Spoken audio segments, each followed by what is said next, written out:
Ça fait drôle. C'est sûr que quand je vois des bonhommes comme Yannick Perrault qui sont intronisés au Temple de la Renommée ce soir, qui étaient là quand moi j'ai commencé dans la Ligue dans les années 90-91, ça fait bizarre. Ça fait beaucoup de millage, ça fait beaucoup de matchs, c'est sûr, avec l'expansion que la Ligue a pris dans les dernières années. Là, les kilomètres, on en fait dans une saison de hockey, c'est sûr.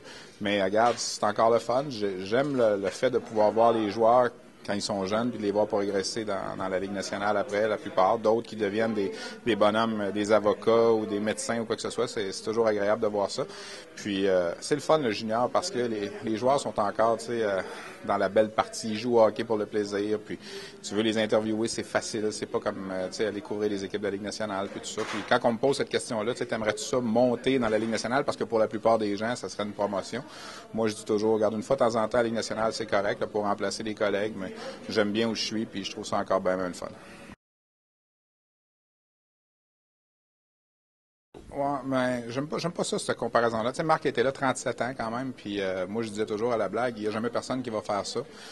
Il m'en manque encore 17, puis je suis pas certain que moi le faire non plus. Ça devient de plus en plus difficile, puis tout ça, tu sais. Mais moi, Marc, j'ai toujours respecté comme journaliste qu'est-ce qu'il a fait. C'est un gars qui avait une mémoire phénoménale, puis je veux dire, je m'en cache pas. Là, j'ai beaucoup de choses que j'ai appris, c'est de lui, sa façon de travailler, sa mémoire, puis oui, on n'est pas des amis, on se fréquente pas nécessairement beaucoup, mais je pense que quand on se retrouvait 2-3 soirs par semaine, c'est même galerie de presse dans la Ligue junior majeure du Québec. Je pense qu'il y a toujours eu un respect, puis c'était agréable. Puis Marc, aujourd'hui, malheureusement, il ne fait plus ce travail-là, mais je pense qu'il a tracé la voie pour beaucoup de monde. Puis moi, je vais toujours respecter ce bonhomme-là. Ben, la première Coupe Memorial à 96 à Granby, c'est toujours ça que je dis comme réponse. Tu sais, ça faisait 25 ans qu'il n'y avait pas d'équipe du Québec, il avait gagné. De voir les frères Morissette, tu sais, je m'en cache pas. Moi, j'aimais beaucoup les frères Morissette, j'aimais leur façon de travailler, même si les gens les trouvaient turbulents, les trouvaient difficiles à côtoyer. Quand tu les connaissais comme il faut, c'était des bonhommes charmants, puis des bonhommes qu'on pouvait que respecter.